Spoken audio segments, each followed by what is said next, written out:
अब नेक्स्ट हम बात करने वाले हैं गेट एंड पोस्ट रिक्वेस्ट के बारे में। इनमें से गेट रिक्वेस्ट को हम ऑलरेडी डिटेल में पढ़ चुके हैं। हमें पता है कि कैसे गेट रिक्वेस्ट को भेजना होता है और कैसे हम उस रिक्वेस्ट को रिसीव कर सकते हैं अपने सर्वर साइड पर। अगर गेट रिक्वेस्ट की बात करें तो गेट रिक्वेस्ट यूज होती है टू गेट सम रिस्पॉन्स, यानी अगर हमें कुछ रिस्पॉन्स चाहिए होता है तो फिर हम गेट रिक्वेस्ट को यूज करते हैं। गेट रिक्वेस्ट के अंदर अगर हमें कुछ एडिशनल डेटा भेजना होता है तो उसको हम भेजते हैं in the form of query strings. अब क्वेरी स्ट्रिंग्स के बारे में, हम जब भी कोई भी यूआरएल भेजते हैं गेट रिक्वेस्ट की फॉर्म में तो उस यूआरएल की हर जगह एक लिमिट होती है। यानी अगर हम क्रोम पर किसी यूआरएल के थ्रू गेट रिक्वेस्ट लेने की कोशिश कर रहे हैं, या फिर हम सफारी पर हैं, या फिर हम एज पर हैं, या फिर हम किसी और ब्राउजर पर हैं और हम एक लिंक भेज रहे हैं और हमें पता है कि गेट रिक्वेस्ट का जो लिंक होता है उसी के अंदर सारी की सारी क्वेरी स्ट्रिंग, सारा का सारा डेटा दिखाई देता है। तो अगर इस तरीके की हम क्वेरी स्ट्रिंग के साथ डेटा भेज रहे हैं तो हर ब्राउजर पर यूआरएल्स की कुछ लिमिट होती है कि हमारा जो यूआरएल है वो मैक्सिमम इतनी ही लेंथ का हो सकता है। इसीलिए जब भी गेट रिक्वेस्ट के साथ हम एडिशनल डेटा भेजने की कोशिश करते हैं तो हम उसके अंदर लिमिटेड डेटा को भेज पाते हैं। साथ के साथ हम क्वेरी स्ट्रिंग्स के अंदर जो भी डेटा भेजते हैं वो हमारा स्ट्रिंग टाइप का डेटा बन जाता है। उसके साथ साथ गेट रिक्वेस्ट का एक और ड्रॉबैक ये है कि जब भी हम क्वेरी स्ट्रिंग्स के थ्रू गेट रिक्वेस्ट में एडिशनल डेटा भेजते हैं तो वो डेटा हमेशा यूआरएल के अंदर दिखाई देता है। यानी क्वेरी स्ट्रिंग्स के अंदर जो भी हम चीजें, जो भी पैरामीटर्स वगैरह भेजते हैं वो हमारे यूआरएल में दिखाई देते हैं, जो बिल्कुल भी सेफ नहीं है। हम एक एचटीएमएल पेज बनाने वाले हैं जिसके अंदर हम फॉर्म को क्रिएट करेंगे और फॉर्म के थ्रू हम गेट रिक्वेस्ट से देखेंगे कि किस तरीके से ये सारे के सारे ड्रॉबैक्स हमारे गेट रिक्वेस्ट के अंदर एग्जिस्ट करते हैं। हमने क्या किया है, हमने एक मिसलेनियस नाम का फोल्डर बनाया है। इस मिसलेनियस फोल्डर में हमारे पास दो सब फोल्डर्स हैं, एक बैकएंड एक फ्रंट एंड। हम अपने फ्रंट एंड फोल्डर के अंदर एक फाइल बनाने वाले हैं index.html। अब index.html को क्रिएट कर लेते हैं। इसे हम कह देते हैं get and post request save, and इसके अंदर हम क्रिएट करने वाले हैं एक फॉर्म। अब फॉर्म के लिए हम एक मेथड दे देते हैं। मेथड हमारा फॉर्म के लिए होने वाला है गेट, या इसे गेट लिख देते हैं, और इसके लिए हम एक एक्शन रख देते हैं कि फॉर्म की जो रिक्वेस्ट जाएगी वो हमारे /register इस राउट पर जाने वाली है। अब फॉर्म के अंदर कुछ कुछ चीज़ें हम क्रिएट कर लेते हैं। एक इनपुट फील्ड डालते हैं, इसके अंदर प्लेस होल्डर रख लेते हैं हम एंटर यूजर नेम, और इसे हम नेम भी दे देते हैं यूजर, एंड साथ के साथ इसे हम टाइप दे देते हैं टेक्स्ट के इक्वल। हम एक और ऐसा ही फील्ड बना लेते हैं अपने पासवर्ड के लिए, तो यहाँ पर लिख देते हैं एंटर पासवर्ड, और इसके नेम दे देते हैं हम पासवर्ड, एंड टाइप भी इसको दे देते हैं हम पासवर्ड। इसको कर लेते हैं सेव। साथ के साथ एक बटन बना लेंगे फॉर्म को सबमिट करने के लिए, एंड ये हो गया हमारा सबमिट बटन। अब जब हम अपनी index.html को ब्राउजर में खोलेंगे तो हमारा पेज कुछ ऐसा दिखाई देगा। इसको थोड़ा सा जूम इन कर लेते हैं। हमारे पेज पर अब हमारे पास फील्ड्स हैं। फील्ड्स में लेट्स सपोज हमने अपना कॉलेज डाला यूजर नेम में, पासवर्ड में वी एंटर 1234, एंड हमने सबमिट कर दिया। जैसे हम सबमिट करेंगे /register के पास रिक्वेस्ट चली जाएगी, एंड ये फाइल प्रोटोकॉल के थ्रू रिक्वेस्ट जा रही है। यानी HTTP प्रोटोकॉल पर अभी हम नहीं है, फाइल प्रोटोकॉल के थ्रू हमारी रिक्वेस्ट जा रही है। रजिस्टर राउट है, एंड क्वेश्चन मार्क के बाद हमारी क्वेरी स्ट्रिंग्स हमें दिखाई दे रही है कि यूजर क्या था, अपना कॉलेज था, पासवर्ड क्या था, 1234 था। तो इस तरीके की सेंसिटिव इन्फॉर्मेशन, कोई यूजर नेम या पासवर्ड जो सबसे ज्यादा सेंसिटिव होता है, अगर हम गेट रिक्वेस्ट के थ्रू भेजते हैं फॉर्म में तो वो सब कुछ भी दिखाई देता है। और एडिशनली अगर हमारा फॉर्म बहुत बड़ा होता है और उसके अंदर काफी सारा डेटा होता है तो वो सारा का सारा डेटा इस यूआरएल के अंदर दिखाई देता है। और हर ब्राउजर के पास लिमिट है कि वो कितनी लेंथ का यूआरएल एक्सेप्ट कर सकते हैं, और ज्यादा अगर डेटा होगा यूआरएल के अंदर तो ब्राउजर हमें अलाउ नहीं करेगा उस यूआरएल को यूज करने के लिए। तो ये हमारी एक लिमिट आ जाती है गेट रिक्वेस्ट के साथ, जो पोस्ट रिक्वेस्ट कहीं ना कहीं पूरी कर देता है। अब अगर हम एक और फॉर्म क्रिएट करें, इसे कह देते हैं अपना H3 gate request form, and इसी तरीके से हम एक और फॉर्म बना सकते हैं अपने पोस्ट रिक्वेस्ट के लिए। पोस्ट रिक्वेस्ट के लिए हम फॉर्म को बिल्कुल सेम रख सकते हैं, बस हमें यहाँ पर मेथड में गेट की जगह पोस्ट करना होगा। ये मेथड बेसिकली फॉर्म के अंदर बता रहे कि किस तरीके से रिक्वेस्ट जाएगी जैसे हम इस फॉर्म को सबमिट कर रहे होंगे। इसको कर लेते हैं सेव एंड रिफ्रेश किया तो ये हमारा पोस्ट रिक्वेस्ट का फॉर्म हो गया। अब इस फॉर्म के अंदर लेट्स सपोज हमने यूजर नेम के अंदर लिखा अपना कॉलेज एंड पासवर्ड के अंदर लिखा 1234, इसको किया सबमिट। तो अब कहाँ रिक्वेस्ट गई, अब यहाँ पर रिक्वेस्ट गई /register में। पर ऐसा नहीं है रिक्वेस्ट के साथ डेटा नहीं गया, पहले गेट रिक्वेस्ट में जो डेटा था वो यूआरएल के अंदर ही दिख जाता था, पर इस बार पोस्ट रिक्वेस्ट में जो डेटा जा रहा है वो यूआरएल के अंदर नहीं दिखता, बल्कि वो जो हमारा पूरा का पूरा फॉर्म का डेटा है वो हमारी रिक्वेस्ट की बॉडी के अंदर ही सेंड होता है। तो एक बार बात करते हैं कि कि पोस्ट रिक्वेस्ट एग्जैक्टली किस लिए होती है। पोस्ट रिक्वेस्ट का अगर हम इसे वर्ब की तरह देखें, पोस्ट का मतलब होता है कुछ भेजना या कुछ सेंड कर देना, वैसे ही पोस्ट रिक्वेस्ट का काम होता है टू पोस्ट समथिंग। यानी लेट्स सपोज अगर हमारे पास बैकएंड के अंदर कोई भी डेटाबेस है, डेटाबेस के अंदर हमारी पूरी की पूरी वेबसाइट का पूरा डेटा स्टोर्ड होगा।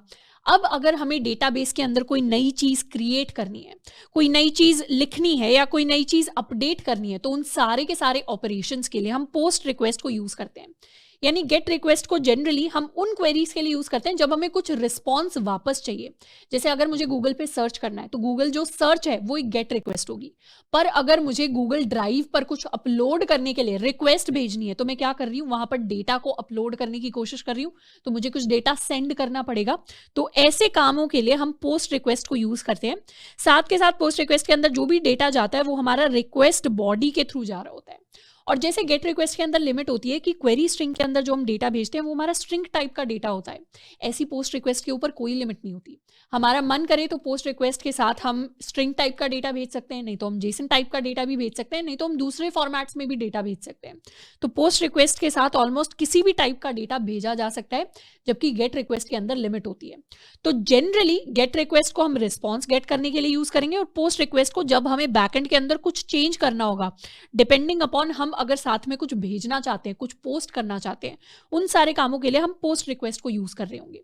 अब ये वैसे एक कन्वेंशन है, हम चाहें तो डेटा भेजने के लिए भी गेट रिक्वेस्ट को यूज कर सकते हैं और हम चाहें तो सिर्फ रिस्पॉन्स लेने के लिए भी पोस्ट रिक्वेस्ट को यूज कर सकते हैं। पर जनरली एक अच्छा डेवलपर गेट रिक्वेस्ट को जो उसका काम है उसी के लिए यूज करेगा एंड पोस्ट रिक्वेस्ट को जो उसका काम है उसी के लिए यूज करेगा। तो इसीलिए इनके कुछ कुछ कन्वेंशंस है जिनको हमें फॉलो करना होता है फॉर बेटर डेवलपमेंट प्रैक्टिसेस। अब एक बार हम अपने बैकएंड पर सर्वर क्रिएट करने वाले हैं ताकि इन रिक्वेस्ट के लिए हम रिस्पॉन्सेस को भेज सकें।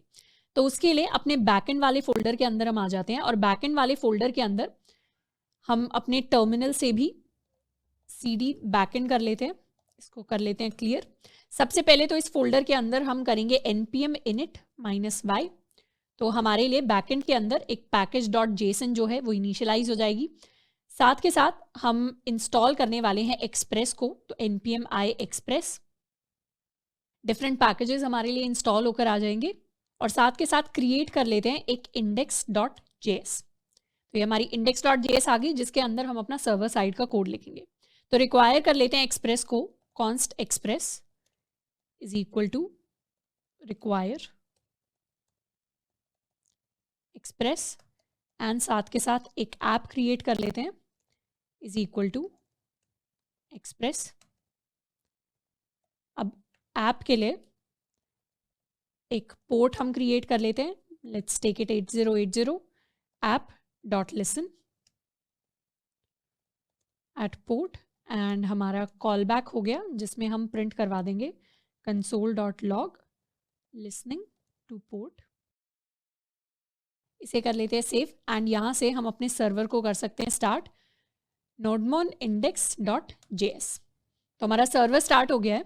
अब सर्वर के अंदर हम गेट रिक्वेस्ट एक्सेप्ट करने के लिए एक अपना फंक्शन कॉल लगा सकते हैं app.get को, और हम गेट रिक्वेस्ट को एक्सेप्ट करेंगे /register पर।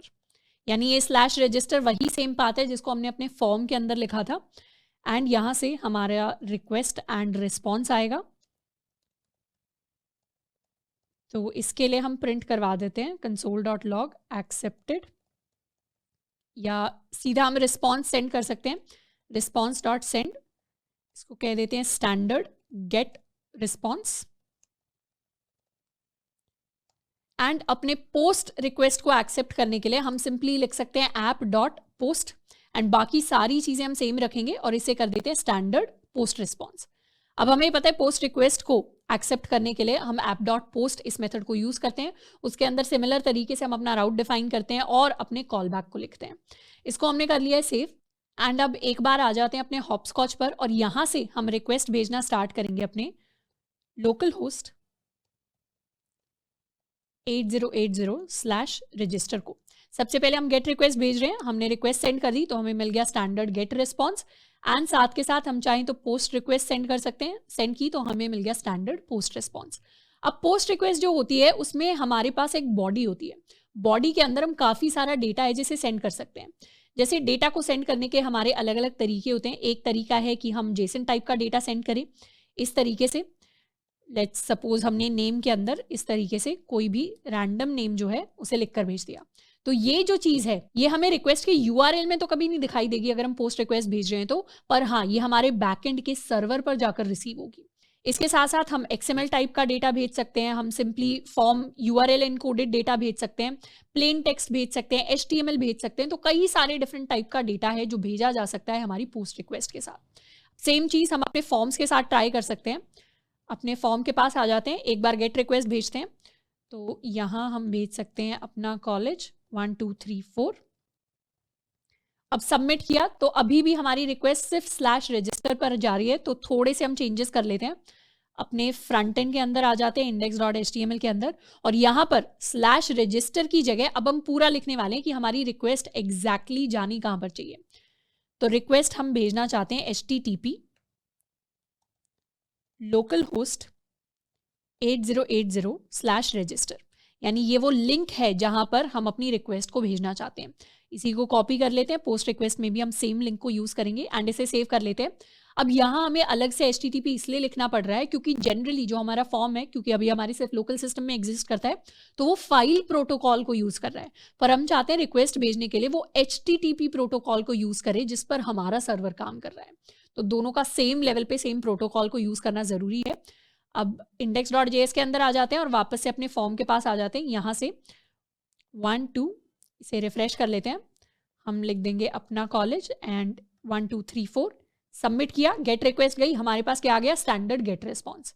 उसी तरीके से इसे रिफ्रेश कर लेते हैं, पोस्ट रिक्वेस्ट ट्राई करते हैं, अपना कॉलेज 1 2 3 4। सबमिट किया, हमारे पास आ गया स्टैंडर्ड पोस्ट रिस्पॉन्स। यानी हमारा जो सर्वर है हमारे फ्रंट एंड से HTML से जो रिक्वेस्ट जा रही है उसे तो एक्सेप्ट कर रहा है, रिक्वेस्ट हमारी एक्सेप्ट हो रही है, उस हिसाब से रिस्पॉन्स भी जा रहा है। अब बात करते हैं कि पोस्ट के अंदर हम अपनी रिक्वेस्ट की बॉडी को कैसे एक्सेस कर सकते हैं। यानी जब हम ये फॉर्म का डेटा भेज रहे हैं, अब ये फॉर्म का डेटा गेट रिक्वेस्ट में तो क्वेरी स्ट्रिंग के थ्रू एक्सेप्ट हो जाता है। जैसे यहाँ पर अपनी गेट रिक्वेस्ट के अंदर जाते हैं और यहाँ पर हमें पता है कि हमारे जो फॉर्म का डेटा है वो request.query के अंदर हमारे पास आ रहा होता है, तो इसे हम डीकंस्ट्रक्ट कर सकते हैं in the form of an object. तो लेट इस डेटा से हम अपना यूजर निकाल लेंगे और साथ के साथ पासवर्ड निकाल लेंगे इक्वल टू request.query, और हम रिस्पॉन्स भेज सकते हैं स्टैंडर्ड गेट रिस्पॉन्स और साथ में वेलकम, और हम अपने यूजर का नाम वापस भेज सकते हैं, जो भी हमारा यूजर है उसे वेलकम कर देंगे। इस तरीके का एक रिस्पॉन्स है जो वापस जाएगा हमारी गेट रिक्वेस्ट से। तो गेट रिक्वेस्ट के अंदर हमें पता है क्वेरी स्ट्रिंग से हमारा डेटा आ रहा है, तो request.query करके उस डेटा को हम निकाल सकते हैं और उसी डेटा को हम किसी भी काम के लिए यूज कर सकते हैं। तो हम रिस्पॉन्स के लिए यूज कर रहे हैं। सेव कर लिया, रिफ्रेश कर लिया, गेट रिक्वेस्ट ट्राई करते हैं, अपना कॉलेज लिखा यूजर नेम में, पासवर्ड में हम कुछ भी लिख सकते हैं, सबमिट किया तो यहाँ आ गया स्टैंडर्ड गेट रिस्पॉन्स वेलकम अपना कॉलेज। तो जो डेटा हमने भेजा था वही हमारे काम आया और उसी से हमारे पास एक रिस्पॉन्स आया। अब ये सिमिलर चीज हम पोस्ट रिक्वेस्ट में कैसे करें, क्योंकि पोस्ट रिक्वेस्ट के अंदर हमारे पास जो भी डेटा भेजा जाता है वो क्वेरी स्ट्रिंग के थ्रू तो आता है नहीं, वो रिक्वेस्ट बॉडी के थ्रू जाता है। तो पोस्ट रिक्वेस्ट को हैंडल करने के लिए हम 2 स्टेप्स में इसे हैंडल करते हैं। सबसे पहले तो हम सेटअप करते हैं अपने पोस्ट रिक्वेस्ट का राउट टू गेट सम रिस्पॉन्स, जो हम ऑलरेडी कर चुके हैं, यानी यहाँ पर app.post से हम कुछ स्टैंडर्ड रिस्पॉन्स तो वापस ले ही रहे हैं। दूसरा, हमें पोस्ट रिक्वेस्ट से अपने डेटा को पार्स करना होता है। तो पार्स करने के लिए हमारी जो रिक्वेस्ट ऑब्जेक्ट है उसके अंदर बॉडी नाम की एक प्रॉपर्टी होती है जिसके थ्रू रिक्वेस्ट की बॉडी के अंदर जो भी डेटा होता है उसको हम एक्सेस कर सकते हैं। एक्सेस करने के लिए सबसे पहले क्या करते हैं, इस डेटा को प्रिंट करवाने की कोशिश करते हैं, यानी हम console.log करेंगे request.body को, इसको कर लेते हैं सेव एंड यहाँ से दोबारा एक रिक्वेस्ट भेजते हैं, पोस्ट रिक्वेस्ट, रिफ्रेश कर लेते हैं, अपना कॉलेज 1 2 3 4, सबमिट किया। अभी तो यहाँ पे आया सिर्फ स्टैंडर्ड पोस्ट रिस्पॉन्स, पर हम यहाँ पर सर्वर साइड पे प्रिंट करवाने की कोशिश कर रहे थे request.body, पर यहाँ पर हमारे कंसोल के ऊपर प्रिंट हुआ है अनडिफाइंड। अब हमें पता है request.body के अंदर हमारा पूरा का पूरा रिक्वेस्ट की बॉडी यानी जो भी हमारा फॉर्म का डेटा था वो इसी के अंदर है, पर फिर भी जब हम इसे प्रिंट करवा रहे हैं हमारे पास अनडिफाइंड प्रिंट हो रहा है। अनडिफाइंड प्रिंट होने का मतलब है कि अभी एक्सप्रेस को समझ नहीं आ रहा कि हम क्या डेटा भेज रहे हैं, तो इस डेटा को हमें पार्स करना पड़ेगा, यानी इस डेटा को हमें एक्सप्रेस के लिए रीडेबल फॉर्मेट में लेकर आना पड़ेगा। डेटा तो है रिक्वेस्ट डॉट बॉडी के अंदर, पर अभी वो समझ नहीं आ रहा एक्सप्रेस को, इसीलिए अनडिफाइंड प्रिंट हो रहा है। डेटा को समझने के लिए हमें एक्सप्रेस के अंदर हम ये 2 लाइनें लिख सकते हैं। इनमें से पहली लाइन है कि अगर हमारा डेटा URL एनकोडेड फॉर्मेट में आया है किसी भी फॉर्म से या फ्रंट एंड से या कहीं से भी, रिक्वेस्ट के अंदर URL एनकोडेड फॉर्म में हमारा डेटा आया तो उसे एक्सप्रेस समझ जाए, तो उसके लिए हम लिख सकते हैं app.use express.url encoded extended true। ये जो लाइन है ये एक स्टैंडर्ड लाइन है जिसको हम हर बार लिखते हैं जब भी हम पोस्ट रिक्वेस्ट को यूज करेंगे, तो हम लिखते हैं app.use express.url encoded एंड इसके अंदर एक्सटेंडेड को हम कर देंगे ट्रू। इसको कर लेते हैं सेव। इसको बेसिकली यूज करने का मतलब है, अब हमें पता है app.use का मतलब होता है ये काम हर रिक्वेस्ट के लिए होना चाहिए, तो चाहे हमारी गेट रिक्वेस्ट है, चाहे पोस्ट रिक्वेस्ट है, चाहे हमारे पास पुट रिक्वेस्ट है, किसी और भी टाइप की अगर रिक्वेस्ट आती है तो सारी की सारी रिक्वेस्ट के लिए app.use ये वर्क करेगा। इसके अंदर हम एक मिडलवेयर यूज कर रहे हैं। अब हमने ऑलरेडी बात की है मिडलवेयर्स के बारे में, हम डेडिकेटेड आगे लेक्चर के अंदर पढ़ रहे होंगे, बट ये एक मिडलवेयर है। express.url encoded एक्सटेंडेड ट्रू का मतलब है कि अगर हमारी किसी भी रिक्वेस्ट के अंदर, रिक्वेस्ट बॉडी के अंदर URL एनकोडेड डेटा आता है तो उसे एक्सप्रेस ऑटोमेटिकली पार्स करके समझ लेगा। अब दोबारा से वापस जाकर फॉर्म के थ्रू दोबारा से रिक्वेस्ट भेजते हैं, अपनी पोस्ट रिक्वेस्ट, अपना कॉलेज 1 2 3 4 सबमिट किया, स्टैंडर्ड पोस्ट रिस्पॉन्स आ गया। अपने सर्वर के अंदर जाएं तो सर्वर साइड में इस बार हमारे लिए क्या प्रिंट हुआ, रिक्वेस्ट डॉट बॉडी में इस बार हमारे पास एक ऑब्जेक्ट प्रिंट हुई। ऑब्जेक्ट के अंदर यूजर है की वैल्यू है अपना कॉलेज, पासवर्ड है की वैल्यू है 1 2 3 4। यानी इस बार जो हम index.html से अपना पोस्ट रिक्वेस्ट के थ्रू डेटा भेज रहे थे वो रिक्वेस्ट डॉट बॉडी के थ्रू अब एक्सप्रेस को समझ में आना स्टार्ट हो गया है। और वो क्या है, वो एक्चुअली एक बॉडी है। अब इस बॉडी के डेटा को हम सिमिलर फॉर्मेट में रीड कर सकते हैं, यानी यहां से कॉपी कर लेते हैं, यहाँ पे पेस्ट कर देते हैं। अब रिक्वेस्ट डॉट बॉडी से हम अपना यूजर एंड पासवर्ड निकाल सकते हैं और सिमिलर तरीके की लाइन हम यहाँ पर लिख सकते हैं। इसको कर लेते हैं सेव एंड इस बार हम अपने डेटा को यूज कर पा रहे हैं अपनी पोस्ट रिक्वेस्ट के अंदर। अब जनरली अभी तो यहाँ पर हम रिस्पॉन्स को सेंड करने के लिए अपने डेटा को यूज कर रहे हैं, बट जनरली क्या होता है बैकएंड में यानी सर्वर साइड में हम अपने डेटा को डेटाबेस के अंदर स्टोर करा रहे होते हैं। पर अभी क्योंकि हमने डेटाबेसेस को पढ़ा नहीं है तो इस डेटा को हम अपने रिस्पॉन्स डॉट सेंड के लिए यूज कर रहे हैं। अब यहाँ पे आके वापस आ जाते हैं पोस्ट रिक्वेस्ट पर, यहाँ लिखते हैं अपना कॉलेज, यहाँ लिखेंगे 1 2 3 4 सबमिट एंड यहाँ अब क्या आ गया, वेलकम अपना कॉलेज। यानी जो डेटा हमने भेजा था अपने फ्रंट एंड से अब हमारी सर्वर साइड पर उस डेटा को रीड किया जा सकता है इन आर पोस्ट रिक्वेस्ट। अब साथ के साथ अपने index.js में हम ये लाइन भी लिख सकते हैं, यानी इन केस अगर हम कोई जेसन फॉर्मेट में डेटा भेज रहे हैं, जैसे अभी अगर यहाँ पर हम सेम फॉर्मेट में अपने बॉडी से लेट्स सपोज जेसन फॉर्मेट में डेटा भेजते हैं, हम यहाँ पर यूजर का नाम भेजते हैं, साथ के साथ हम पासवर्ड की वैल्यू भेजते हैं, इसको कह देते हैं 1 2 3 4। अब अगर इस रिक्वेस्ट को हम सेंड करते हैं तो यहाँ पर आ रहा है वेलकम अनडिफाइंड। ये वेलकम अनडिफाइंड क्यों आया, क्योंकि अभी हमारा एक्सप्रेस सिर्फ URL एनकोडेड डेटा पढ़ पा रहा है, वो जेसन डेटा नहीं पढ़ पा रहा। हम चाहते हैं कि एक्सप्रेस जेसन डेटा को भी पार्स कर पाए, तो उसके लिए हम एक और मिडलवेयर यूज कर सकते हैं। यहाँ हम लिख सकते हैं एक्सप्रेस डॉट जेसन, इसको कर लेते हैं सेव एंड दोबारा एक बार रिक्वेस्ट भेजते हैं, तो इस बार क्या है, इस बार आया वेलकम अपना कॉलेज। तो इस तरीके से अब हमारा जो एक्सप्रेस है वो जेसन डेटा को भी पार्स कर पाएगा, वो URL एनकोडेड डेटा को भी पार्स कर पाएगा। अब एक बार बात करते हैं कि यहाँ पर जब हम मिडलवेयर्स को यूज नहीं कर रहे थे तो हमारे पास रिक्वेस्ट डॉट बॉडी में अनडिफाइंड क्यों प्रिंट हो रहा था, क्योंकि by default request dot body क्या करती है, रिक्वेस्ट डॉट बॉडी को पता होना चाहिए कि किस टाइप का डेटा हमारी रिक्वेस्ट की बॉडी में है।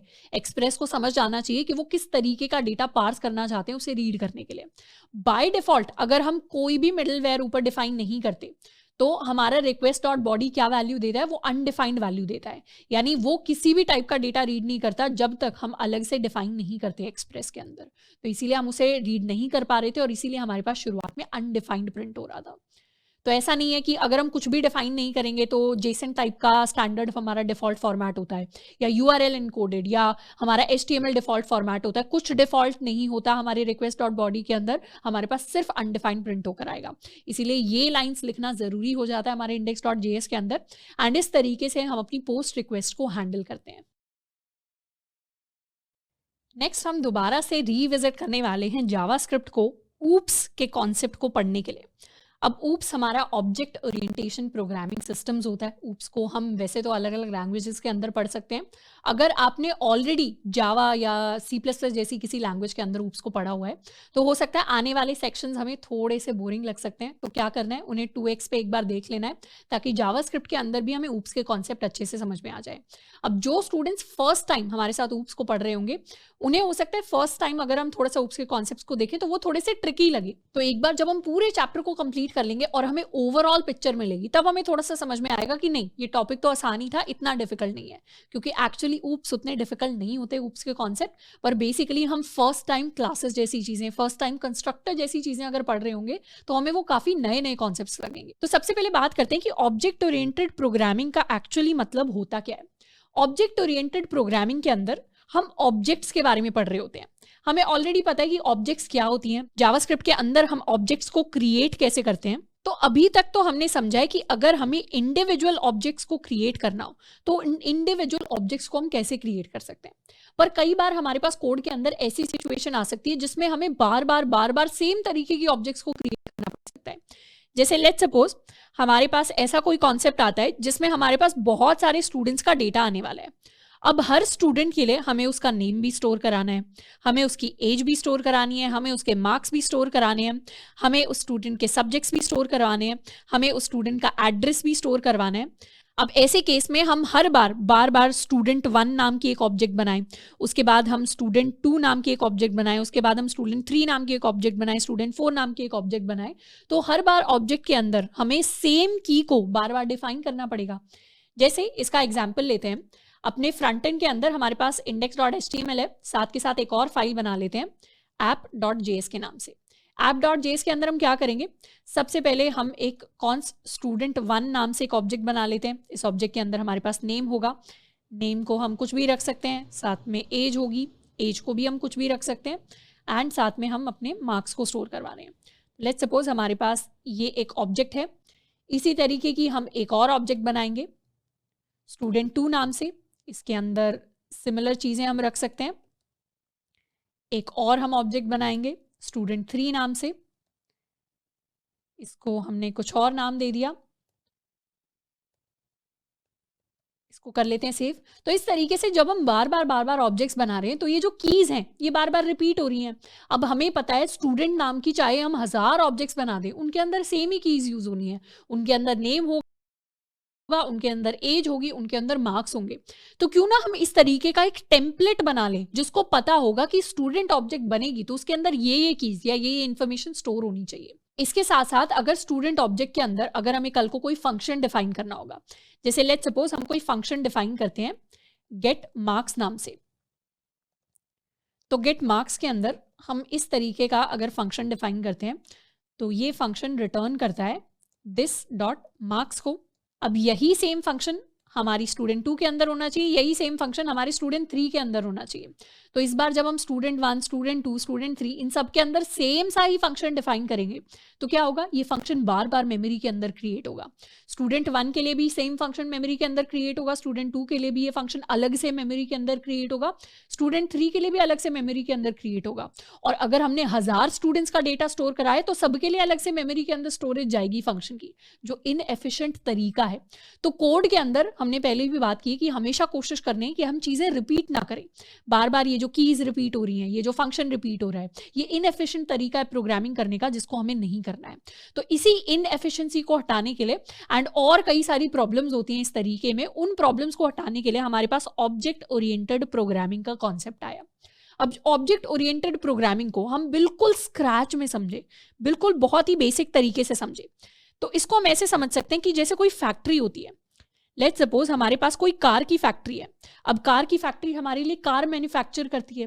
कार की फैक्ट्रीज हो सकता है दिन के अंदर हजारों कारों को प्रोड्यूस करती हो। अब ऐसा तो है नहीं, हर कार को प्रोड्यूस करने के लिए अलग से पूरी की पूरी कार का डिजाइन शुरुआत से बनता है। क्या होता है, कोई कार का डिजाइनर होता है, तो डिजाइनर पहले से ही हमारी कार के लिए एक जो डिजाइन होता है, एक जो लेआउट होता है कि किस तरीके का स्ट्रक्चर होना चाहिए, वो पहले से ही प्रिपेयर कर देता है और उस डिजाइन को यूज करके बहुत सारी कार्स प्रोड्यूस हो जाती हैं। तो उसी तरीके का कॉन्सेप्ट हम अपनी प्रोग्रामिंग के अंदर लेकर आते हैं। यानी अगर हमें स्टूडेंट नाम की ऑब्जेक्ट बनानी है और हमें पता है स्टूडेंट के अंदर क्या फंक्शन होने चाहिए, क्या एट्रीब्यूट्स होने चाहिए, क्या प्रॉपर्टीज होनी चाहिए, तो हम क्या करेंगे, स्टूडेंट का डिजाइन, यानी स्टूडेंट नाम की ऑब्जेक्ट का इसको डिजाइन कह लेते हैं या इसे ब्लूप्रिंट कह लेते हैं। ब्लूप्रिंट पहले से ही तैयार कर लेंगे कि कुछ ऐसा होना चाहिए, जैसे हम ईजेस के अंदर टेम्पलेट्स तैयार करते थे, और फिर इस ब्लूप्रिंट के हिसाब से हम बहुत सारी स्टूडेंट नाम की ऑब्जेक्ट्स बना सकते हैं। और इन ऑब्जेक्ट्स के अंदर फंक्शंस बार बार क्रिएट नहीं होंगे मेमोरी के अंदर, वो फंक्शंस एक ही बार क्रिएट होंगे इस ब्लूप्रिंट के साथ, एंड उन्हें हर एक ऑब्जेक्ट यूज कर पाएगी। तो इस तरीके का ओवरऑल कॉन्सेप्ट होता है हमारे ऑब्जेक्ट ओरिएंटेड प्रोग्रामिंग का। ऑब्जेक्ट ओरिएंटेड प्रोग्रामिंग को हम एक तरीके से ऐसे समझ सकते हैं कि प्रोग्रामिंग को हम रियल वर्ल्ड के साथ कनेक्ट कर रहे हैं, क्योंकि रियल वर्ल्ड में बहुत नेचुरल सिनेरियो है कि हमारे पास 1000 स्टूडेंट्स होंगे और हमें बहुत सारे स्टूडेंट्स का डेटा स्टोर कराना है, या फिर हमारे पास बहुत सारे एम्प्लॉइज होंगे, हमें बहुत सारे एम्प्लॉइज का डेटा स्टोर कराना है, या फिर हमारे पास कोई बैंक मैनेजमेंट सिस्टम है तो उसके अंदर बहुत सारे अकाउंट्स होंगे, हमें हर अकाउंट का डेटा स्टोर कराना है, तो हर अकाउंट के अंदर अकाउंट नंबर होना चाहिए, अकाउंट का पासवर्ड होना चाहिए, डेबिट कार्ड की इन्फॉर्मेशन होनी चाहिए, क्रेडिट कार्ड की इन्फॉर्मेशन होनी चाहिए। ये सारी की सारी इन्फॉर्मेशन हर अकाउंट में हम अलग से डिफाइन करें, हर अकाउंट में डेबिट का क्रेडिट का अलग से फंक्शन बनाए हर ऑब्जेक्ट के साथ, तो उससे बेटर है हम एक ब्लूप्रिंट टाइप चीज बना ले। अब ये जो ब्लूप्रिंट होता है जिसको हम क्रिएट करते हैं, इसको हम कहते हैं क्लास। तो बेसिकली ऊप्स के अंदर हम क्लासेस समझेंगे और कैसे क्लासेस से ऑब्जेक्ट्स बनती हैं हम उसको समझेंगे। अब ये क्लास का कॉन्सेप्ट कैसे आता है, जैसे हमारे पास रियल लाइफ क्लासेस होती हैं, हम अपनी स्कूल की क्लास इमेजिन कर सकते हैं, हम अपनी कॉलेज की क्लास इमेजिन कर सकते हैं। तो हमारी क्लास के अंदर बहुत सारे स्टूडेंट्स होते हैं, हर स्टूडेंट के पास कुछ सिमिलर टाइप की इन्फॉर्मेशन होती है, जैसे हर स्टूडेंट, किसी भी स्टूडेंट का हम एग्जांपल ले लें, हर स्टूडेंट के पास नेम होगा, हर स्टूडेंट के पास उनकी एज होगी, हर स्टूडेंट के पास कुछ ना कुछ मार्क्स की इन्फॉर्मेशन होगी, हर स्टूडेंट के पास कुछ स्पेसिफिक सब्जेक्ट्स होंगे। तो इस तरीके की इन्फॉर्मेशन इस स्टूडेंट के लिए भी स्टोर होगी, इसके लिए भी, इसके लिए भी, इसके लिए भी, इसके लिए भी। तो हम ऐसा करते हैं कि सारी की सारी चीज़ों को हम एक ही जगह ग्रुप कर देते हैं, एक ही जगह उन्हें कंबाइन कर देते हैं, और कंबाइन उनके लिए एक ब्लूप्रिंट बना लेते हैं कि इस क्लास के अंदर जो भी बच्चा होगा उसके पास ये सारी की सारी इन्फॉर्मेशन होगी। तो यहां से हमारा क्लासेस का कॉन्सेप्ट निकल कर आता है ऊप्स के लिए। तो बेसिकली ऊप्स कोई अलग से टेक्नोलॉजी नहीं है, ऊप्स हम चाहें तो अलग अलग लैंग्वेजेस के अंदर सीख सकते हैं। अब यहां पर हम जावास्क्रिप्ट को यूज करके ऊप्स को थोड़ा सा टच करने वाले हैं, उतना ऊप्स जितना हमारे लिए डेवलपमेंट के लिए जरूरी है। तो ऊप्स का बेसिक काम होता है टू स्ट्रक्चर आवर कोड, यानी हमारा कोड किस तरीके से डिफाइन होना चाहिए। कहने को तो हम अपने कोड के अंदर इसी तरीके से अलग अलग ऑब्जेक्ट्स को क्रिएट कर सकते हैं, उसमें कोई परेशानी नहीं होगी, ये करेंगे तो भी कोई एरर नहीं आएगा। पर यहाँ पर बात ये नहीं है कि हम सही सिंटैक्स वाइज लिख रहे हैं, यानी यहाँ पर ऊप्स के अंदर हम बात कर रहे हैं कि हम प्रॉपर स्ट्रक्चर के साथ कोड क्रिएट कर रहे हैं, यानी सही तरीका, अच्छा तरीका कोड को लिखने का। तो ऊप्स के अंदर हम कई सारे सब टॉपिक्स डिस्कस कर रहे होंगे, जैसे हमारे प्रोटोटाइप्स हो गए, जैसे हमारा न्यू ऑपरेटर हो गया, जैसे हमारे कंस्ट्रक्टर्स हो गए, हमारी क्लासेस हो गई, एंड हमारे एक्सटेंड एंड सुपर वाले कीवर्ड हो गए। तो इन कॉन्सेप्ट्स को देखकर घबराना नहीं है, एक एक करके बहुत ही सिंपल तरीके से हम इन कॉन्सेप्ट्स को पढ़ने वाले हैं। सबसे पहले बात करते हैं अपने ऑब्जेक्ट प्रोटोटाइप्स के बारे में।